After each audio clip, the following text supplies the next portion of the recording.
Bonjour à tous, bienvenue à vous. Gloire à Dieu, gloire au Père, au Fils et au Saint-Esprit, comme il était au commencement, maintenant et pour les siècles des siècles. Amen. Dieu Tout-Puissant, au nom de ton Fils, notre Seigneur Jésus-Christ, nous te prions et nous te demandons de nous pardonner. Pardonne-nous nos offenses, comme nous aussi nous pardonnons à ceux qui nous ont offensés, et délivre-nous du malin. Délivre-nous de tout mal, Père éternel, au nom de ton Fils, notre Seigneur Jésus-Christ. Seigneur Jésus-Christ, Maître, toi le Fils unique du Dieu vivant, du Créateur du ciel et de la terre, du Créateur de toutes choses, nous te prions et nous te demandons de nous pardonner. Pardonne-nous nos péchés, comme nous aussi nous pardonnons à ceux qui nous ont offensés, et délivre-nous du malin. Délivre-nous de tout mal, Seigneur Jésus-Christ. Esprit Saint, Esprit Consolateur, fortifie-nous, affermis-nous et restaure-nous. Et conduis-nous sur la voie droite qui mène jusqu'à notre Seigneur Jésus-Christ et jusqu'au Dieu le Père. Amen. Nous allons maintenant faire la prière que notre Seigneur Jésus-Christ, notre Maître, nous a enseignée. Et nous disons, Notre Père qui es aux cieux, que ton nom soit sanctifié, que ton règne vienne, que ta volonté soit faite sur la terre comme au ciel. Donne-nous aujourd'hui notre pain quotidien. Pardonne-nous nos offenses, comme nous aussi nous pardonnons à ceux qui nous ont offensés, et ne nous induis pas en tentation, mais délivre-nous du malin. Car c'est à toi qu'appartiennent dans tous les siècles le règne, la puissance et la gloire. Amen.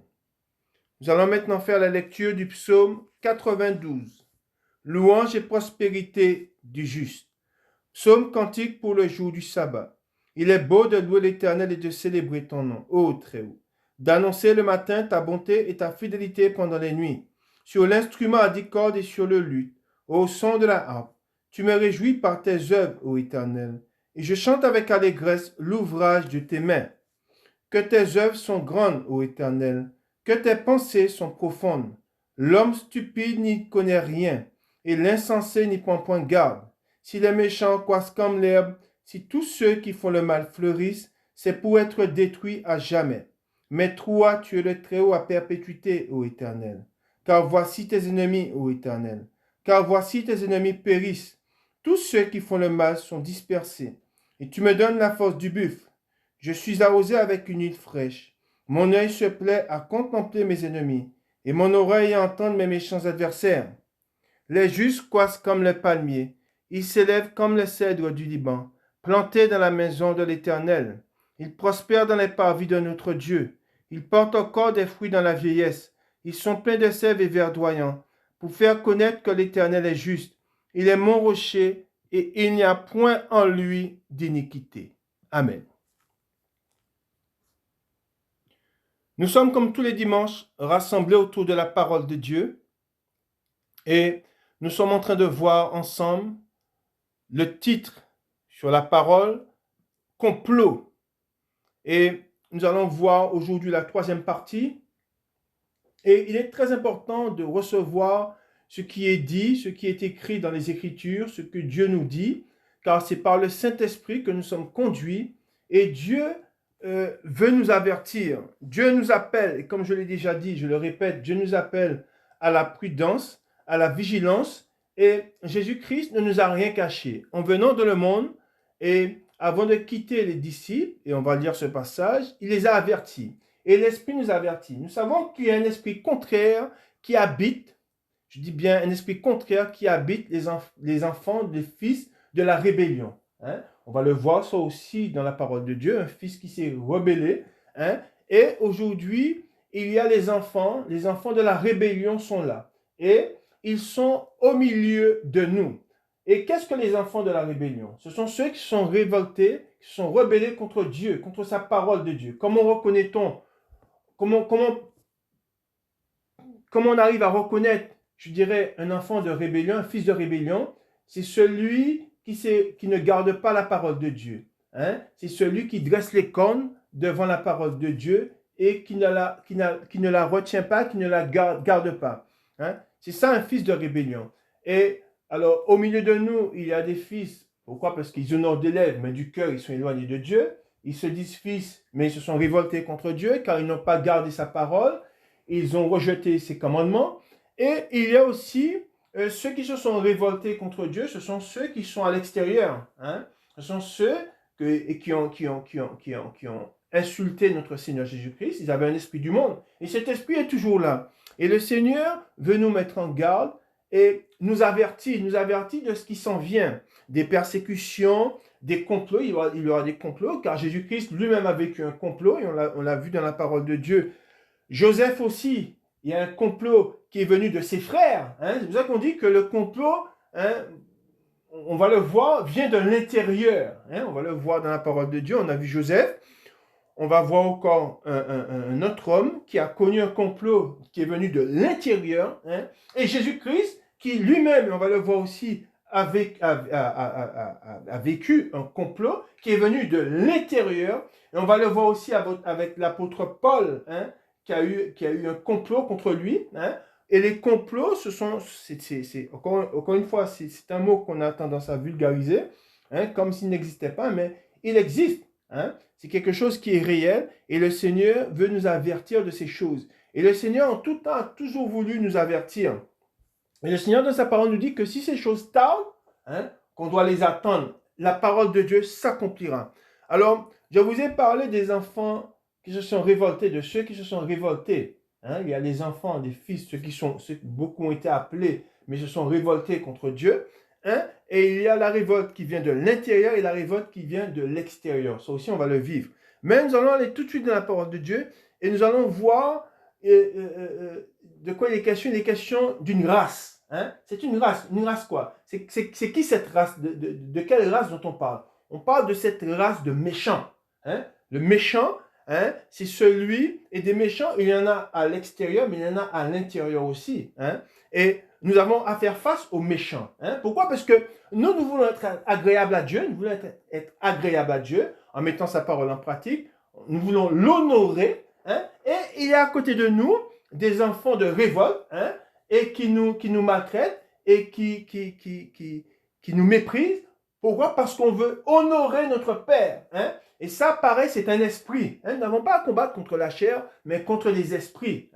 Un méchant, contre des esprits impurs du moins. Et c'est ce que le Seigneur veut nous dire. Alors nous allons tout de suite aller dans la parole de Dieu, dans Proverbes. Nous allons voir ce qui est écrit dans Proverbes au chapitre 30. Proverbes au chapitre 30. Et nous allons faire la lecture à partir du verset 11. Amen.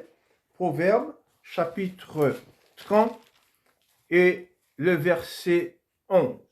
Il est écrit.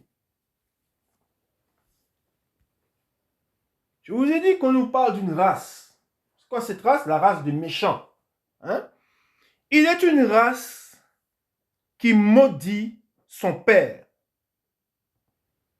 et qui ne bénit point sa mère. Il est une race qui se croit pure et qui n'est pas lavé de sa souillure. Il est une race dont les yeux sont hautains et les paupières élevées. Il est une race dont les dents sont des glaives et les mâchoires des couteaux pour dévorer le malheureux sur la terre et les indigents parmi les hommes. Amen.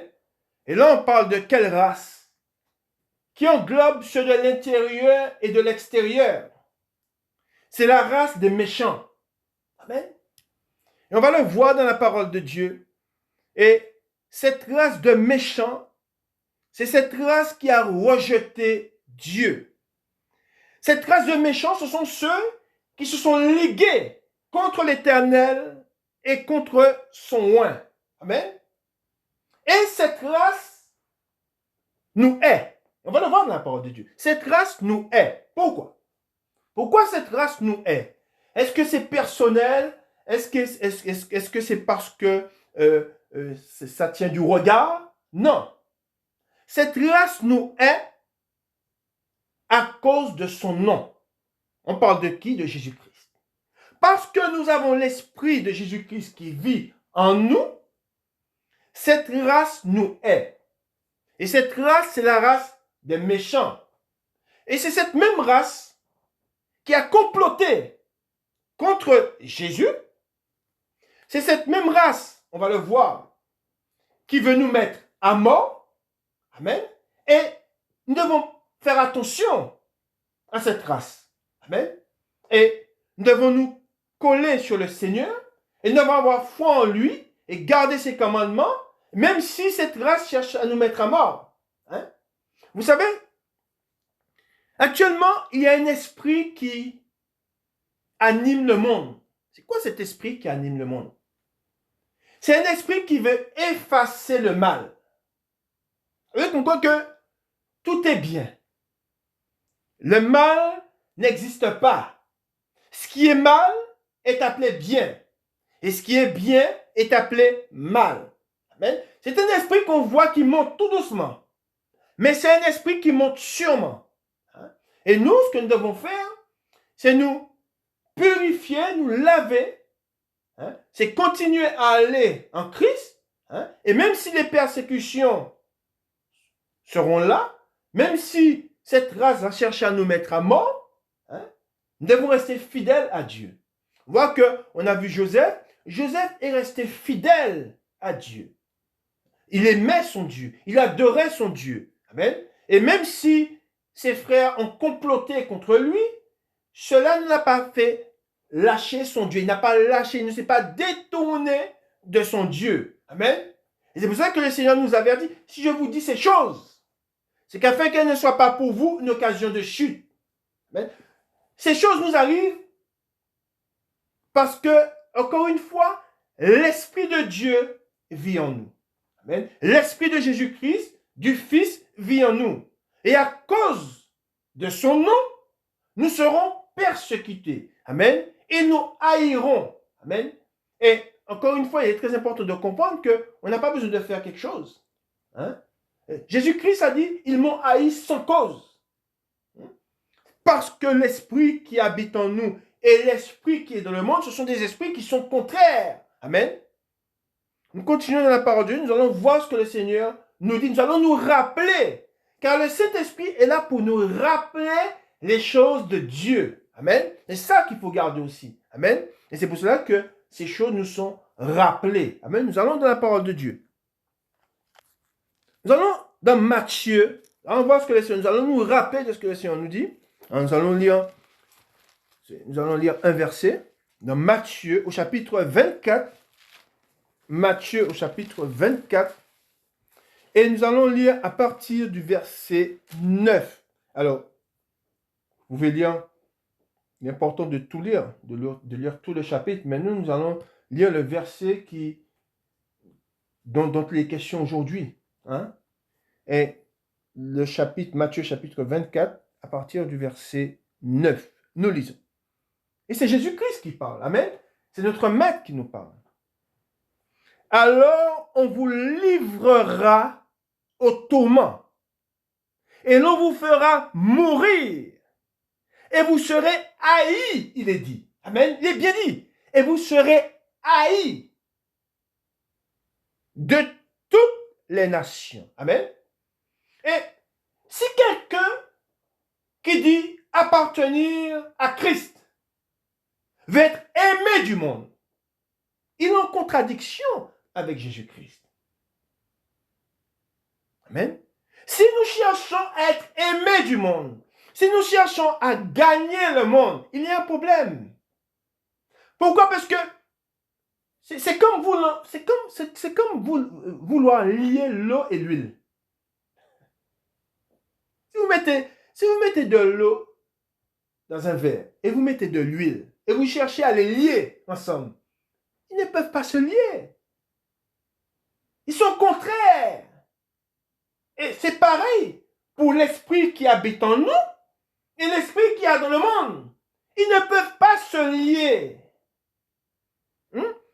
C'est pour ça que le chrétien qui dit qu'il veut être aimé du monde, s'il ne comprend pas pourquoi il est rejeté, il veut absolument gagner le monde, être aimé du monde, vouloir être aimé par le monde, il est en contradiction avec le Seigneur. C'est pour ça qu'il dit, alors on vous livrera, Jean pour 9, alors on vous livrera au tourment et l'on vous fera mourir, il est dit. Et vous serez haïs de toutes les nations à cause de mon nom, il est dit. Alors aussi plusieurs succomberont. Et ils se trahiront, il est dit. Et ils se trahiront. Se haïront les uns les autres. Amen. On s'arrête là. Est-ce que vous avez compris ou pas? Ce noyau, il est là.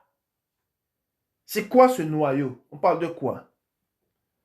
On parle de haine, de trahison. On parle de faire mourir. C'est un noyau qui est là. Et le Seigneur nous a exposé ces choses-là. Et si nous, on veut contredire la parole de Dieu, c'est que nous n'avons pas son esprit. Si notre Seigneur Jésus-Christ nous dit, et on vous fera mourir, et un chrétien, quelqu'un qui se dit que je dis non, cela n'arrivera pas, ça c'était avant. Ah bon? Non, c'est devant nous, ça arrive.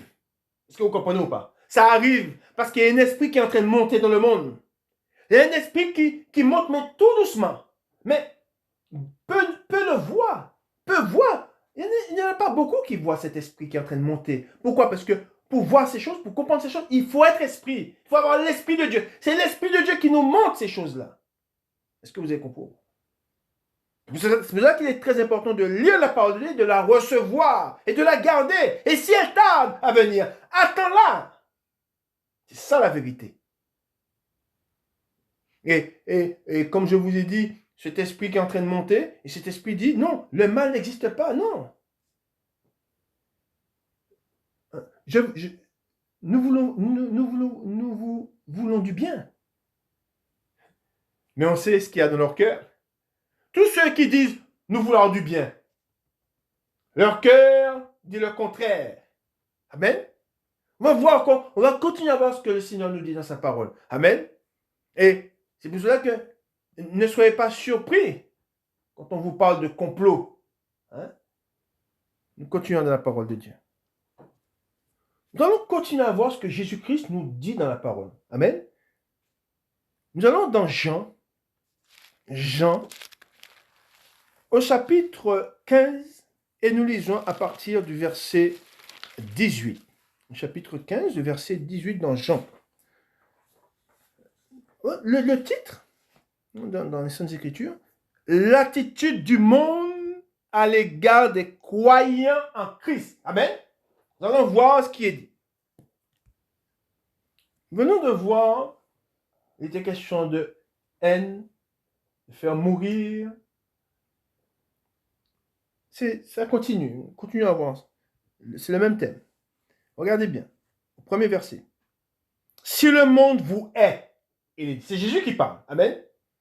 Celui dont nous avons l'esprit. Amen. Le Fils de Dieu, Dieu lui-même. Et nous avons son esprit. Amen. Si le monde vous hait, sachez qu'il m'a haï avant vous.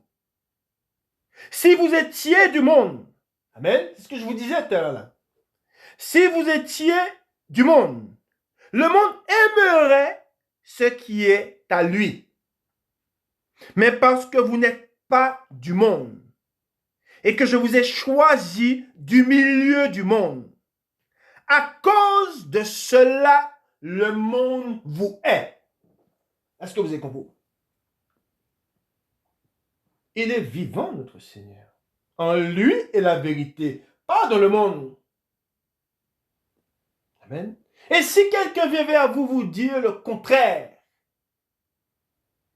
si quelqu'un vient vous dire, viens, cherchons à être aimés du monde. Aimons le monde. Jésus-Christ nous dit, je ne prie pas pour le monde. C'est bien ce qu'il dit. Il dit, je ne prie pas pour le monde. Car l'esprit qui est dans le monde, c'est l'esprit du diable. Et l'esprit qui est dans les enfants, dans les fils de la rébellion, c'est l'esprit du diable. Et c'est pour cela que Judas était condamné. Un fils du diable n'appartiendra jamais, ne sera jamais fils de Dieu. Écoutez bien, un fils du diable ne sera jamais un fils de Dieu. Il sera fils du diable. Qui est fils du diable? C'est celui qui tue son frère parce qu'il aime son père, parce qu'il est aimé du père. On se rappelle Joseph. Son père l'aimait. Si vous avez compris pas. Son père l'aimait. Mais il y avait un esprit dans ses frères. Alors après, ses frères, ils ont été... Alors, il y en a, et on l'a été. Nous étions ennemis de Dieu. Et comme je vous l'ai expliqué, ce qui vient avant, c'est la chair. Et l'esprit vient ensuite. Mais il y en a qui seront...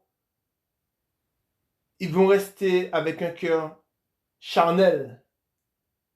Un esprit du diable. Parce qu'ils sont appelés. Parce qu'ils sont de cette semence-là. Et il n'y aura jamais de changement. On voit que Pierre, il a renié le Seigneur, mais il est revenu. Parce qu'il n'était pas encore esprit. Mais son nom, il avait été choisi dès le commencement. Mais pour celui dès le commencement qui est, je dirais, du diable, il ne va pas changer. Dieu ne va pas chercher à le changer, celui-là. Parce qu'il est fils du diable. Au 20, il est dit, souvenez-vous de la parole que je vous ai dite. Le serviteur n'est pas plus grand que son maître. S'ils m'ont persécuté, ils vous persécuteront aussi. Amen. C'est ça la vérité. S'ils ont gardé ma parole, ils garderont aussi la vôtre. Mais ils vous feront toutes ces choses à cause de mon nom. Amen. Ça revient, c'est dit encore. À cause de mon nom. Parce qu'ils ne connaissent pas celui qui m'a envoyé. Oh, pas. Amen. Si je n'étais pas venu et que je ne leur ai point parlé, ils n'auraient pas de péché. Mais maintenant, ils n'ont aucune excuse de leur péché. Celui qui me hait, regardez bien ce qu'il est dit. Lisez bien. Celui qui me hait est aussi mon Père. Si je n'avais pas fait parmi eux des œuvres que nul autre n'a faites, ils n'auraient pas de péché. Mais maintenant, ils les ont vus et ils ont haï et moi et mon Père. Mais cela est arrivé afin que s'accomplisse la parole qui est écrite dans leur loi. Ils m'ont haï sans cause. Quand sera venu le consolateur que je vous enverrai de la part du Père, l'Esprit de vérité qui vient du Père, il rendra témoignage de moi. Et vous aussi, vous rendrez témoignage parce que vous êtes avec moi dès le commencement. Amen.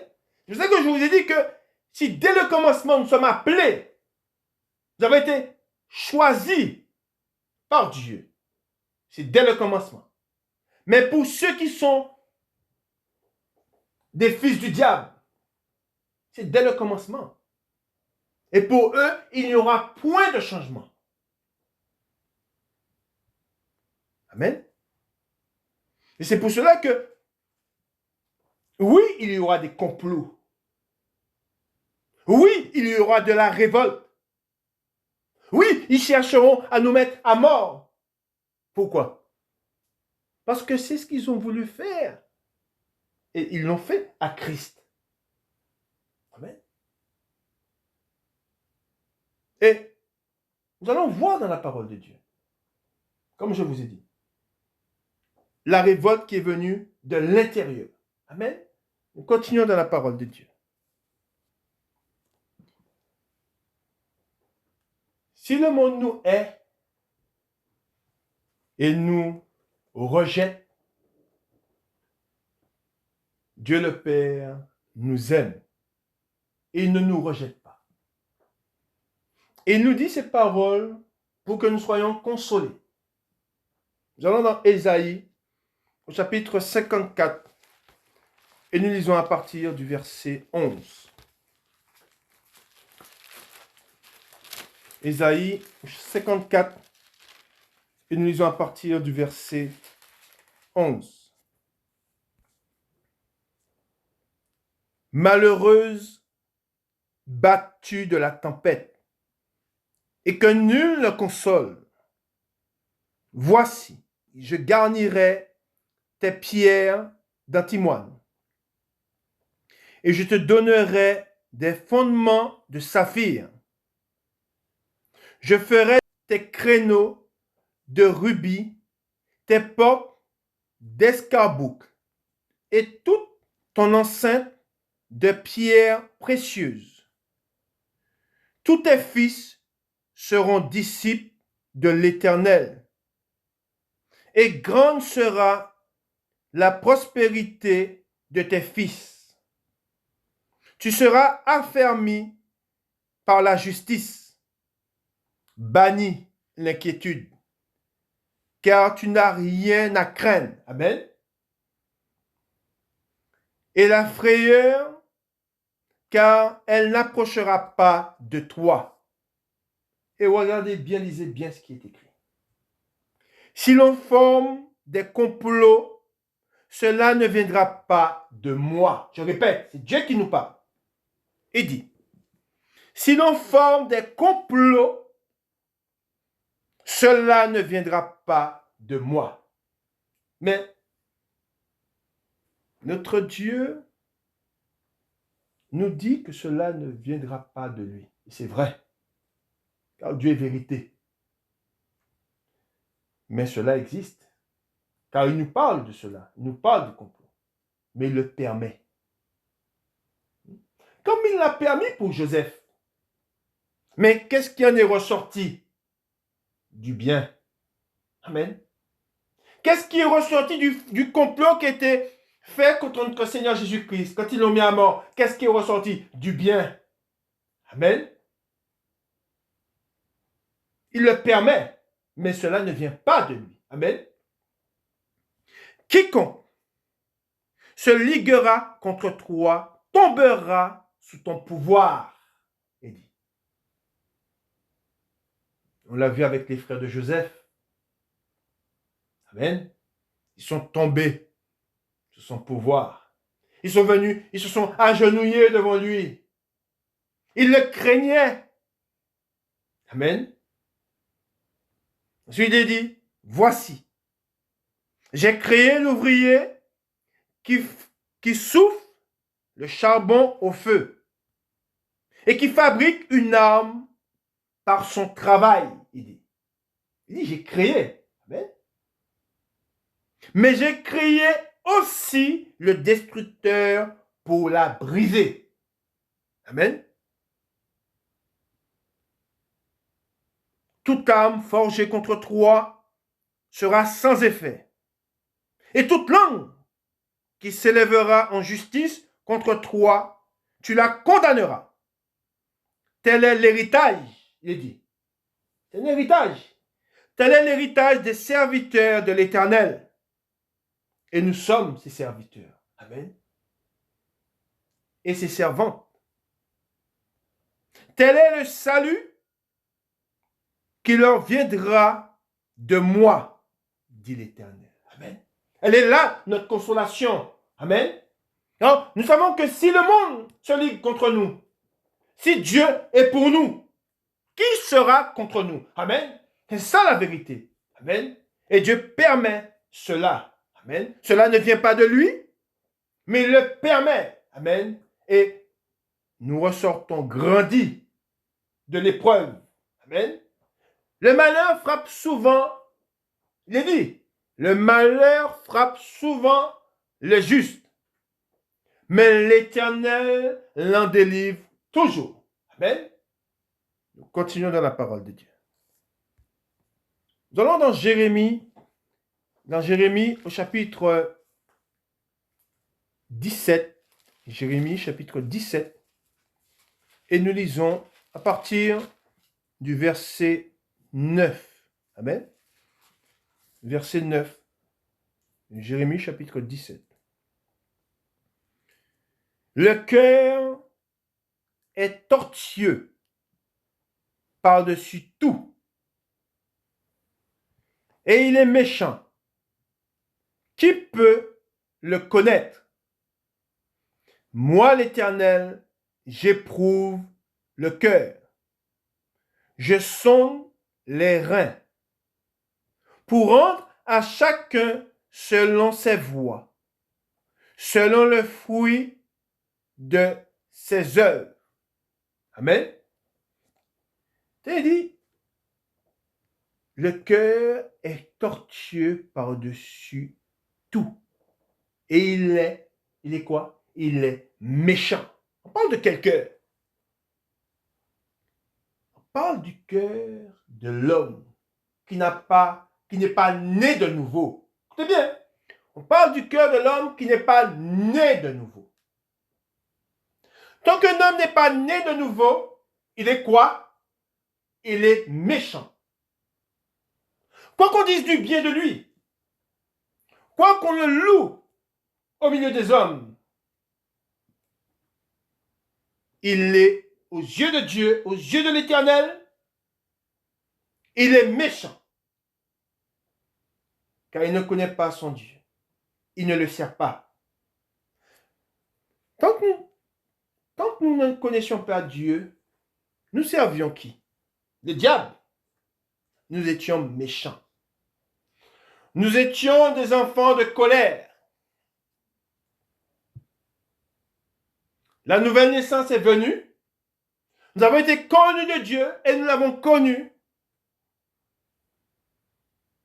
Et par là, nous sommes aujourd'hui agréables à Dieu.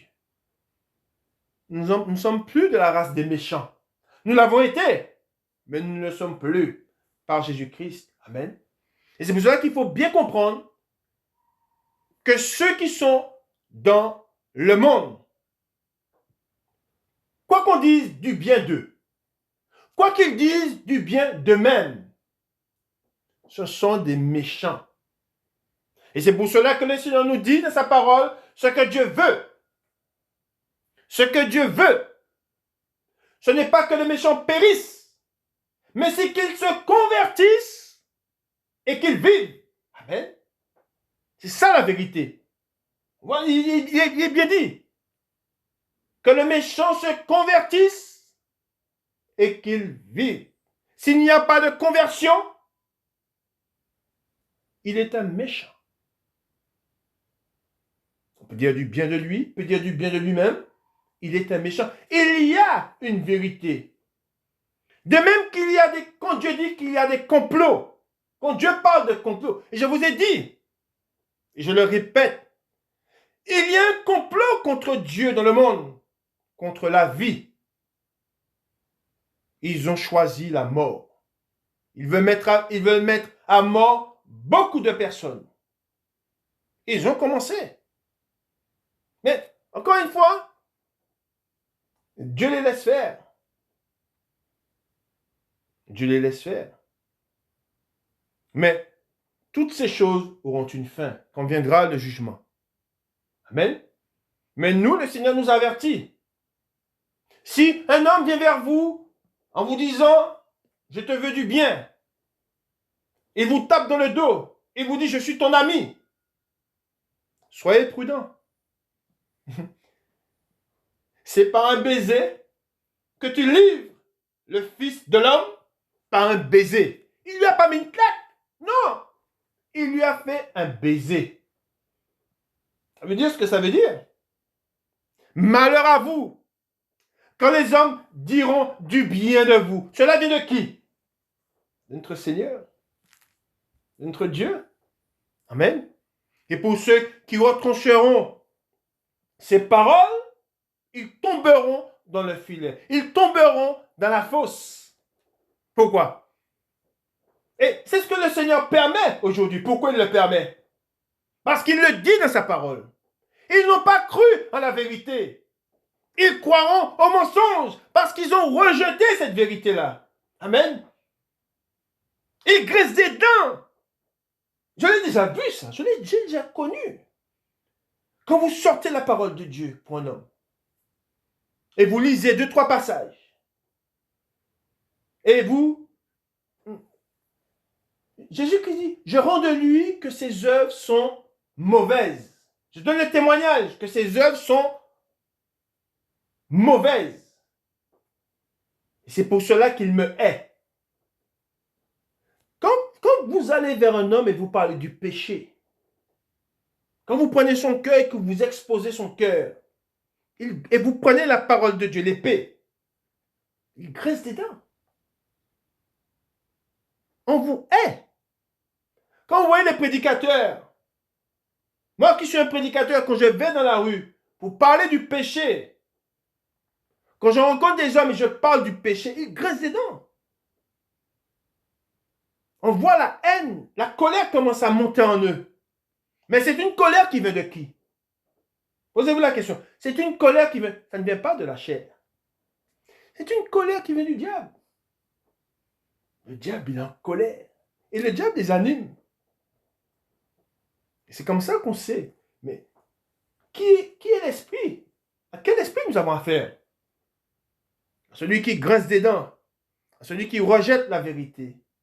Qui dit, quand vous leur parlez, dit non, j'en ai assez. Cesse de parler de Dieu.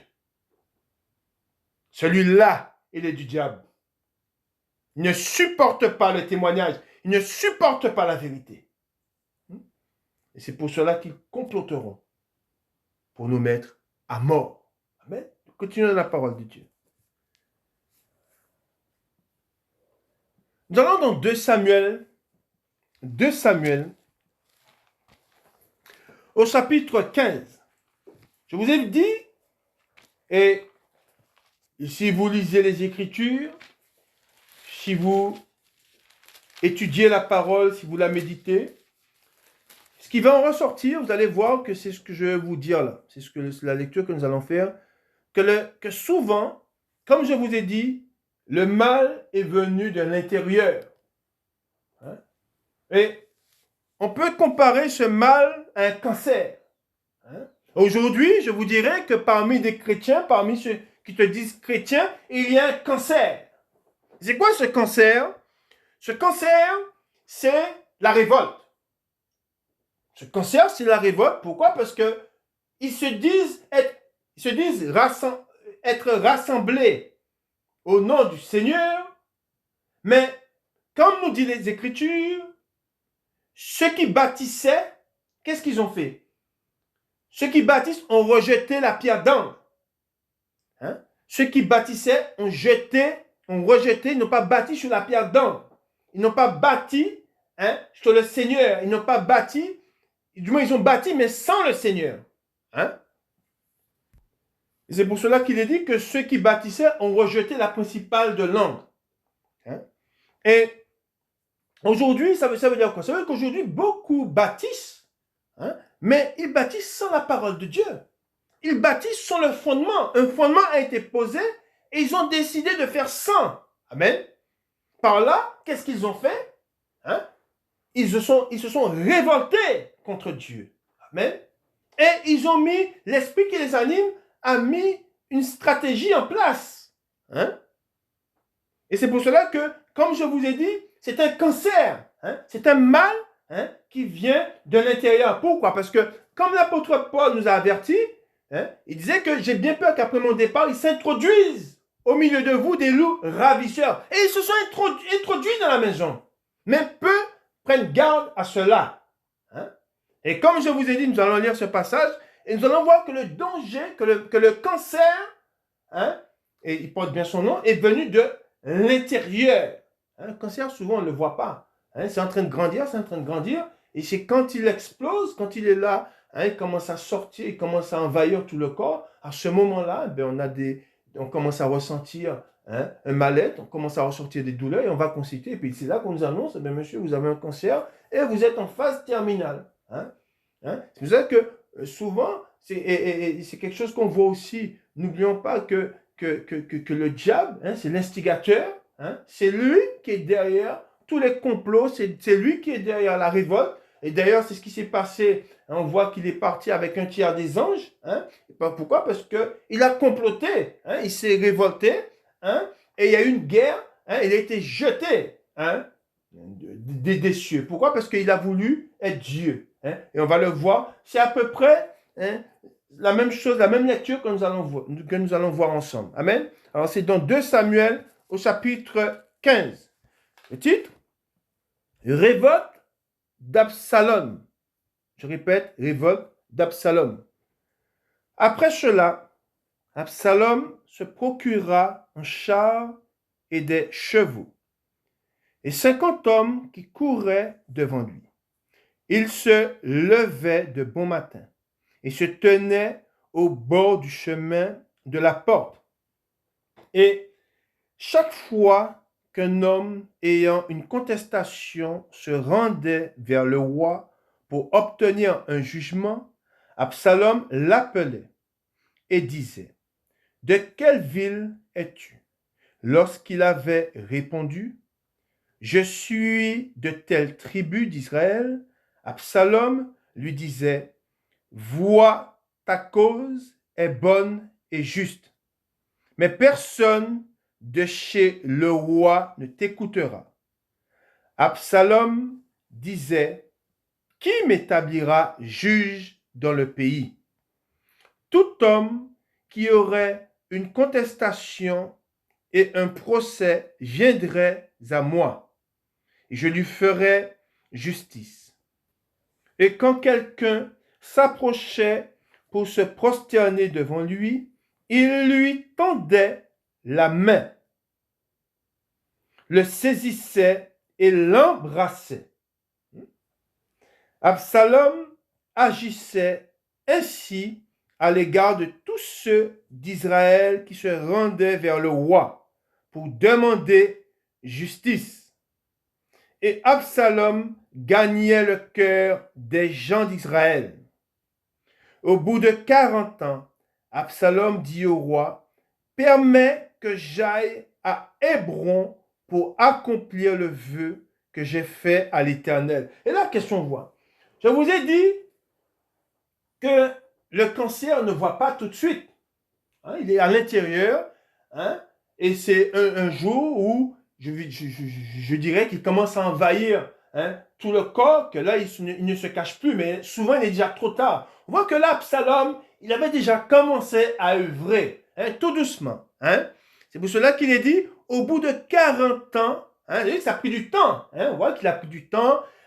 Les gens, il faisait venir le peuple vers lui quelques-uns et le peuple, sachant qu'il n'était pas roi, venait se prosterner devant lui. Et il faisait tout pour détourner les gens du roi et faire que les gens venaient se prosterner devant lui. On voit que cela a pris du temps. Cela est venu à commencer tout doucement. C'est la même chose qu'on voit dans le monde. Et c'est ce qui se passe dans beaucoup, je dirais, d'assemblées. Souvent, il y a des choses qui se passent, mais ça ne commence pas d'un coup. C'est quelque chose qui germe petit à petit. Ensuite, il est dit, alors on reprend au 7, au bout de 40 ans, Absalom dit au roi, « Permets que j'aille à Hébron pour accomplir le vœu que j'ai fait à l'Éternel, car ton serviteur a fait un vœu pendant que je demeurais à Géshur, en Syrie. J'ai dit, si l'Éternel me ramène à Jérusalem, je servirai l'Éternel. » Le roi lui dit, va en paix. Vous voyez comment le roi est là avec lui? C'est-à-dire que le roi, là, à ce moment-là, il ne se doute de rien. Il lui dit même, va en paix. Et Absalom, je vous rappelle, c'est son fils. C'est celui qui mange à sa table. C'est celui qui l'a engendré. Ça vient de l'intérieur. Et ensuite, et Absalom, il est dit, se leva et partit pour Hébron. Absalom envoya des espions dans toutes les tribus d'Israël pour dire, quand vous entendrez le son de la trompette, vous direz, Absalom règne à Hébron. Est-ce que vous voyez ou pas? On voit la révolte. 200 hommes de Jérusalem qui avaient été invités accompagnèrent Absalom. Et ils le firent en toute simplicité, sans rien savoir. Pendant qu'Absalom offrait les sacrifices, il envoya chercher de la ville de Gilo Achitophel, le Guillonite, conseiller de David. La conjuration, et que veut dire, si vous faites des recherches, que veut dire conjuration? C'est complot. C'est le même mot. La conjuration devint puissante, il est dit. Et le peuple était de plus en plus nombreux auprès d'Absalom. Ensuite, au 13, il est dit, fuite de David. Quelqu'un vint informer David et lui dit, le cœur des hommes d'Israël s'est tourné vers Absalom. Est-ce que vous avez vu ou pas? C'est comme que là, ils l'ont pris, eux qui étaient avec le roi, vu qu'il y a eu le complot, qu'est-ce qui s'est passé? Ils ont tourné leur cœur vers Absalom. Et là, qu'est-ce que le roi a dû faire? Il a dû fuir. Mais encore une fois, c'est venu de l'intérieur. Ensuite, il est dit, et David dit à tous ses serviteurs qui étaient avec lui à Jérusalem, levez-vous, fuyons, car il n'y aura point de salut pour nous devant Absalom. Et là, il fuit devant son fils. Hâtez-vous de partir, sinon il ne tarderait pas à nous atteindre et il nous précipiterait dans le malheur et frapperait la ville du tranchant de l'épée. Les serviteurs du roi lui dirent, tes serviteurs feront tout ce que voudra mon seigneur le roi. Là, on voit qu'il y a eu des serviteurs qui sont restés fidèles. Et nous, c'est le même comportement, je dirais, que nous devons avoir. Quand nous voyons que des hommes qui se disent frères, qui se disent chrétiens, commencent à se révolter. Et je vous ai dit, qu'est-ce que la révolte? C'est quand on ne garde pas la parole de Dieu et on la rejette. On commence à dire non, on commence à changer le sens, on commence à détourner la parole de Dieu pour que la parole aille dans leur sens. Non. Nous sommes contre ça. Et nous voulons rester fidèles à notre roi. Amen. Ensuite, il dit, le roi sortit et toute sa maison le suivait. Et il laissa 10 concubines pour garder la maison. Le roi sortit et tout le peuple le suivait. Et ils s'arrêtèrent à la dernière maison. Tous ses serviteurs, tous les Kérétiens et tous les Pélétiens passèrent à ses côtés. Et tous les Gatiens, au nombre de 600 hommes, venus de Gath, à sa suite, passèrent devant le roi. Le roi dit à Itai de Gath, pourquoi viendrais-tu aussi avec nous? Retourne et reste avec le roi, car tu es étranger, et même tu as été emmené de ton pays. Tu es arrivé d'hier, et aujourd'hui je te ferai errer avec nous, ça et là, quand je ne sais moi-même où je vais. Retourne et emmène tes frères avec toi. Que l'Éternel use envers toi de bonté et de fidélité. Itai répondit au roi et dit, l'Éternel est vivant, et mon Seigneur le roi est vivant.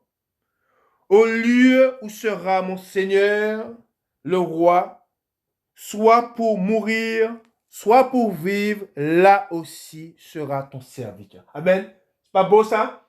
Et c'est la même parole que nous devons dire à notre Seigneur. Amen.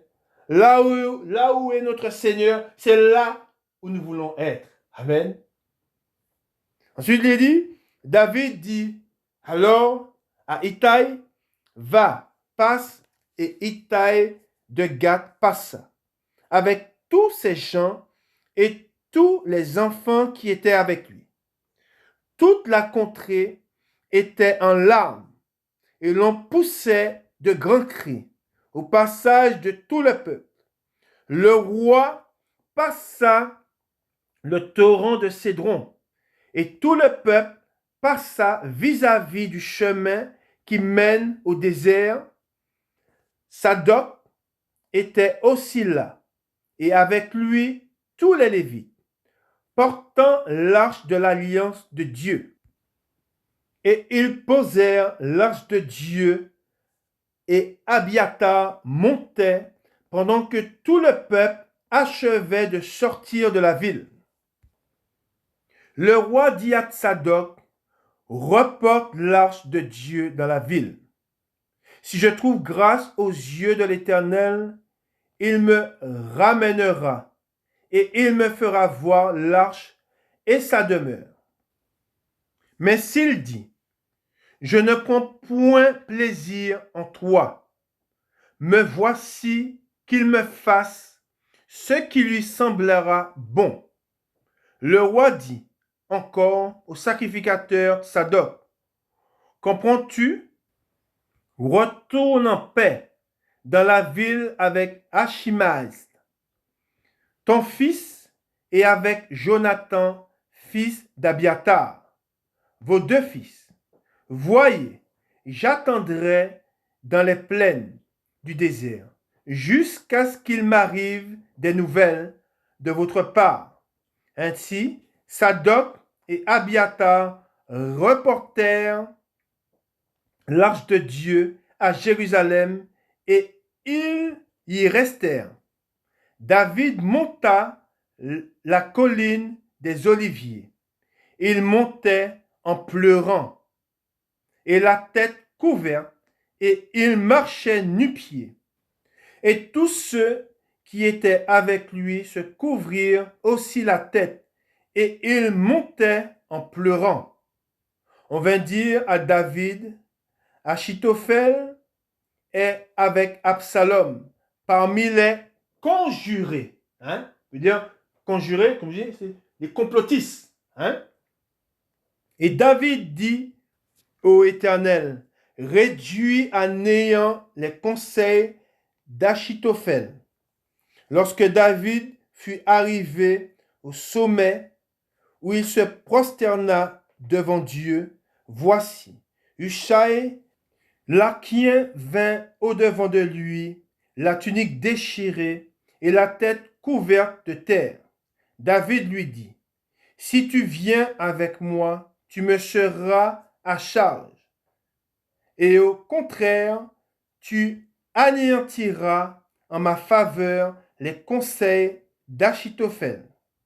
Si tu retournes à la ville et que tu dises à Absalom, ô roi, je serai ton serviteur, je fus autrefois le serviteur de ton père, mais je suis maintenant ton serviteur. Les sacrificateurs Sadoc et Abiatar ne seront-ils pas là avec toi? Tout ce que tu apprendras de la maison du roi, tu le diras aux sacrificateurs Sadoc et Abiatar.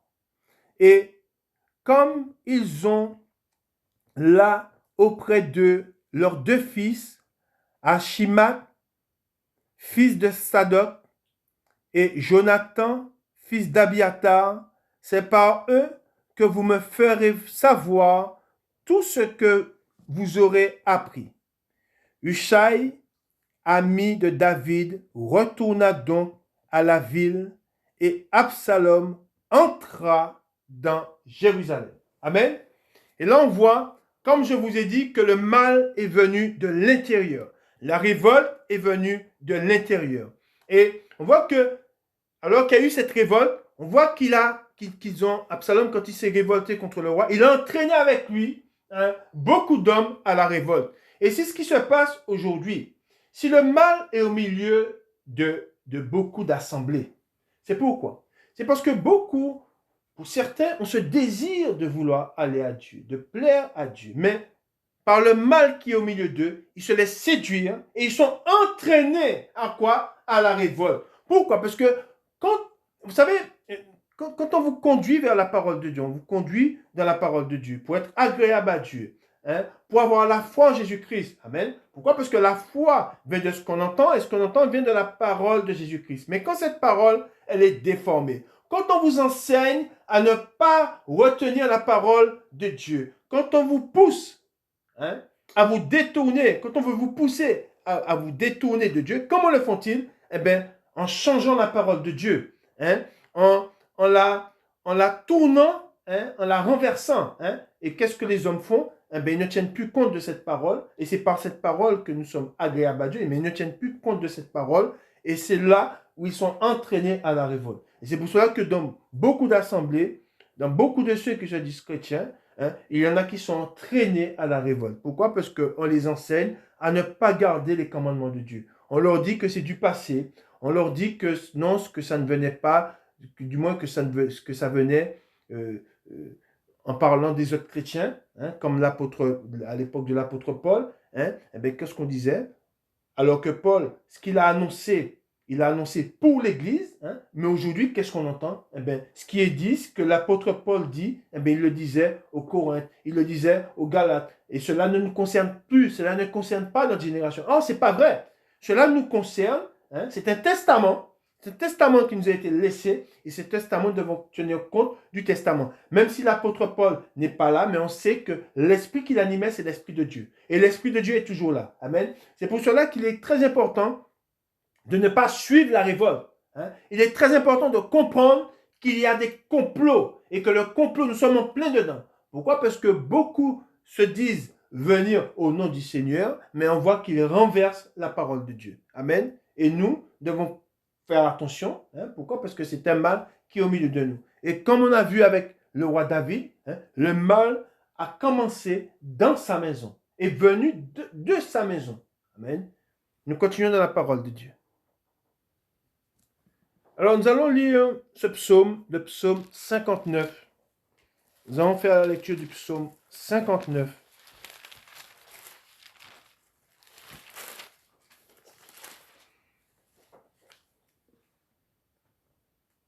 Prière pour le jugement des impies.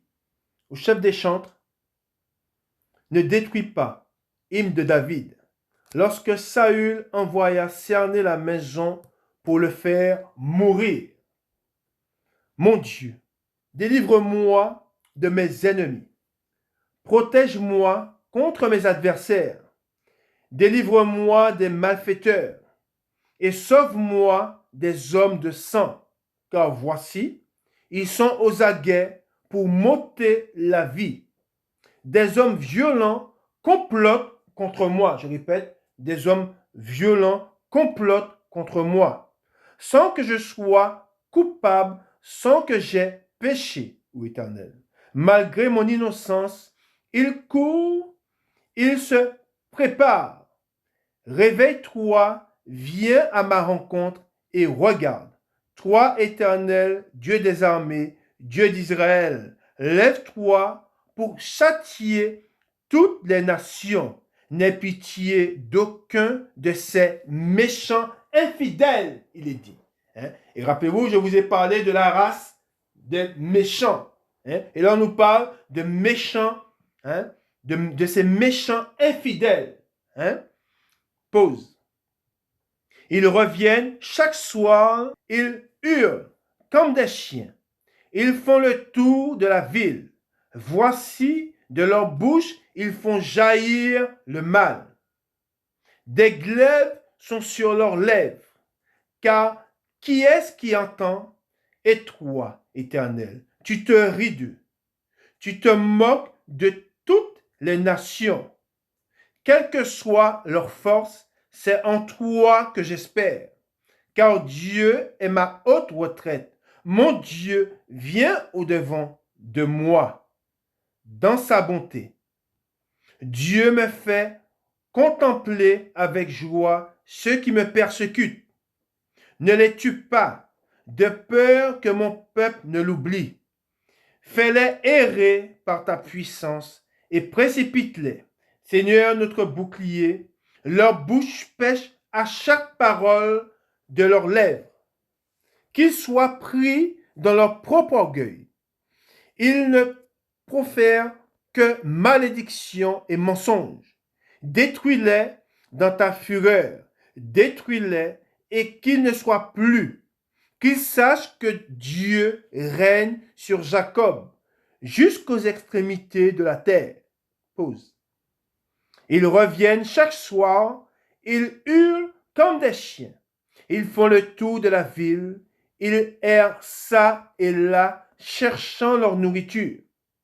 Et ils passent la nuit sans être rassasiés. Et moi, je chanterai ta force. Dès le matin, je célébrerai ta bonté. Car tu es pour moi une haute retraite, un refuge au jour de ma détresse. Ô ma force, c'est toi que je célébrerai, car Dieu est notre force. C'est lui notre force, c'est lui que nous célébrons.